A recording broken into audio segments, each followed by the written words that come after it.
Абхазия расположена в природных условиях с хорошо развитой водной системой. Вода в горных озерах и реках чистая, насыщенная микроэлементами и полезными веществами, поэтому пить ее можно, совершенно не опасаясь за собственное здоровье. Однако специалисты-химики постоянно следят за качеством состава.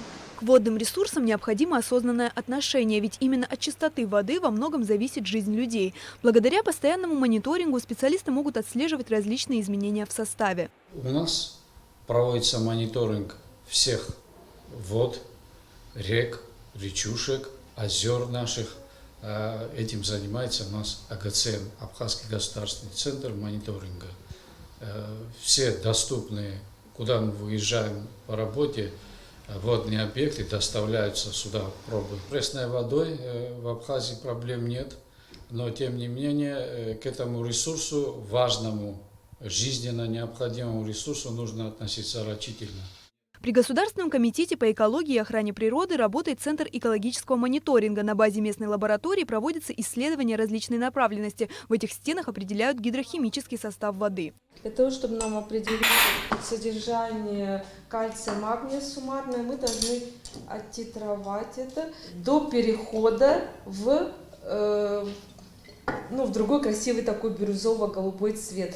И по тому количеству этого вещества, этилендиамин-тетрацетата натрия, мы определим, какое суммарное количество кальция и магния содержится в воде. В лабораторию обращаются производители бутилизированной воды, а также владельцы самодельных скважин и колодцев. Очень чистая, хорошая вода, что касается это поверхностных источников, что питьевых источников, потому что у нас практически нет никакой промышленности, удобрения используются очень мало, и вот за всю нашу деятельность практически были единичные только случаи, где были выявлены превышение предельно допустимых концентраций по токсичным элементам, касательно гидрохимии. Центр экологического мониторинга осуществляет научные исследования не только питьевой воды, но и осадков. С точки зрения проведения и научной работы, и вообще интересно знать, что нам льется на голову, потому что это попадает в те же источники питьевые, землю орошает. Меняется ли от этого состав? Озеро Рица – значительный источник пресной воды в Абхазии, обладающий своей уникальной экосистемой. В то же время это популярнейший туристический объект, который ежегодно посещают тысячи людей. Влияет ли это на качество воды в озере, мы спросили у специалистов. По инициативе Госкомитета по экологии были проведены исследования до начала туристического сезона, то есть в начале весны. И вот в самый пик, в конце августа, практически никаких изменений в составе, то, что касательно гидрохимии, в сторону ухудшения не было выявлено. В конце лета в горах тают последние ледники, реки мелеют, и, соответственно, в республике заметно ощущается нехватка питьевой воды. Однако с наступлением осенних дождей количество воды постепенно начинает восполняться. Уровень рек чуть-чуть повысится, зимой они встанут опять чуть выше, к весне они станут полноводными, и этот процесс постоянный. Процесс подачи воды в город достаточно сложный. Он осуществляется в несколько этапов. Водонасосная станция номер 4 питает большую часть столицы. Эта скважина пробурена на глубине около 35 метров.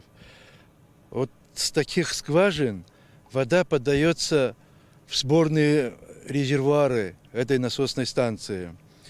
Вот. И таких скважин именно на этой насосной станции сегодня работает 21 скважина. Чтобы очистить воду от бактерий, ее хлорируют с соблюдением установленных норм по специальной методике.